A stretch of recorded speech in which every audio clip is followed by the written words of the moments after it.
Breaking news! Something is brewing in Baltimore, and it's not just another win in the column. Behind closed doors, under the radar of national media, the Ravens might be transforming into something far more dangerous than anyone expected. A fire has been lit. Tensions are rising. Players are stepping up in ways no one predicted. But as the fan base celebrates this Week 10 victory, there's a bigger story unfolding that could shake the rest of the season. But before we dive in, make sure you hit that like button if you're a true Ravens fan. It's always amazing to see fans of all ages supporting this team. And if you feel like it, drop a comment below and tell us, "Go Ravens!" Let's get into it. The Ravens' 27-19 victory on the road over the Vikings wasn't a masterpiece. It wasn't the cleanest performance from Lamar Jackson, and the offense still sputtered in key moments. But here's the truth. This game showed more about the identity of this team than maybe any game so far this season. The defense, under Zach Orr, is starting to find its teeth. It's beginning to feel like the aggressive, fast, and physical unit we were promised before Week 1 even kicked off. We're seeing Kyle Hamilton emerge as not just one of the best defenders in Baltimore, but possibly the best player in the entire league right now. Malachi Starks is starting to shine, Roquan Smith is back to anchoring the middle of the field, and while the edge rush still isn't elite, it's doing just enough to disrupt opposing quarterbacks. But the most telling sign? Justin Jefferson, one of the most explosive wide receivers in the NFL, was a complete non-factor. Why? Because the Ravens defense didn't just play smart, they played angry, physical, and they made it clear, if you're going to beat Baltimore, you better be ready to go to war. And for once, it felt like they were the ones dishing out the punishment, not just absorbing it. This swagger, this fire, it's something we haven't seen consistently from this group earlier in the year. Early on, it felt like the Ravens were soft on both lines, blown off the ball, dominated physically. That's no longer the case. Something has shifted, and it feels like the Ravens are finally playing Ravens football. But that doesn't mean everything is perfect. Let's talk about the offense, because this is where the red flags start to appear. If you watch the final possessions of this game,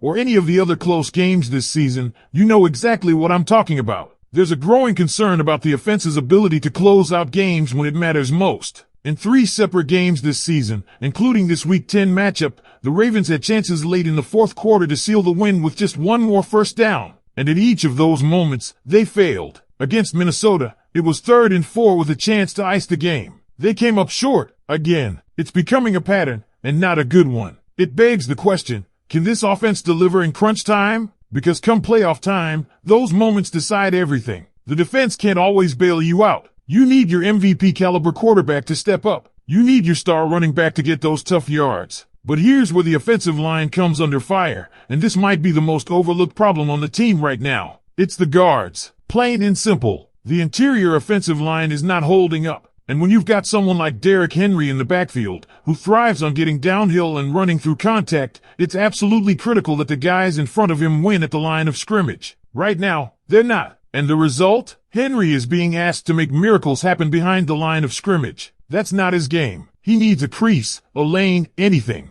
But he's getting stonewalled before he even gets going. Some fans are already jumping to the conclusion that Derrick Henry is done, washed, can't carry the load anymore. But hold on, that's a massive overreaction. Henry isn't the problem. The system and the blocking in front of him are. Todd Monken might need to scrap the inside zone looks and commit to running more off-tackle plays. That's where Henry can still hurt defenses. But running up the middle with these guards? It's a disaster. Every single week. And yet, even with all these offensive concerns, the optimism is growing fast. Some Ravens fans are already talking about the team running the table the rest of the season. Sounds crazy, right? Maybe. But is it? Let's look at the schedule. The Browns just lost to the Jets. The Jets? Only 2 wins. The Bengals? A complete mess. The Steelers? You've got them at home. Twice. The Patriots might actually be the toughest game left. And then the Packers? Very beatable. That's the rest of the road. Every one of those games is winnable if this team keeps playing complementary football. So the big question is, what's the ceiling? Are we looking at a team that can finish 12-5? Could they actually go undefeated the rest of the way? But before we get to predictions,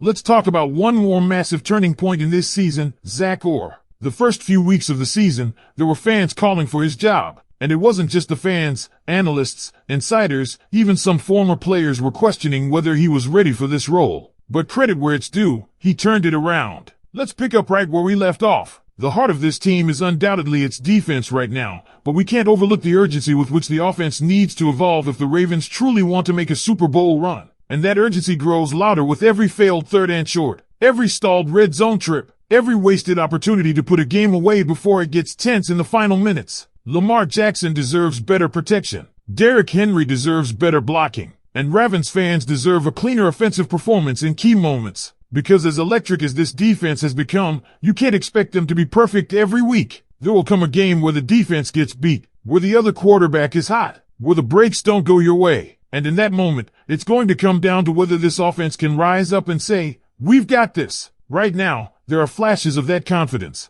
but they're not consistent. And let's be honest, part of that is play calling. Todd Monken was brought in to modernize this offense, to maximize Lamar's dual threat ability and create more balance with the run game. At times, it's looked brilliant, but too often in these close games, the offense tightens up. It gets conservative. It becomes predictable. Monken needs to dig deeper into his bag of adjustments and stop relying on an offensive line that simply cannot win inside battles consistently. He needs to scheme around those deficiencies, more bootlegs, more motion, more misdirection, and yes, more off-tackle runs for Henry. Put the ball in the hands of your best players in space and let them create. And then there's the red zone, arguably the most frustrating part of this offense. You have a quarterback who is deadly when things break down, a running back who has made a career out of punishing goal line defenses, and a handful of weapons who should be able to win one-on-one matchups near the end zone. And yet, this team continues to struggle when the field gets short. That's not a talent issue. That's a design issue. Fix the red zone, and you'll see a massive leap in offensive confidence. Now, circling back to the defense, what Zach has done should not be underestimated. The Ravens' identity has always leaned heavily on dominant, fast, violent defensive play,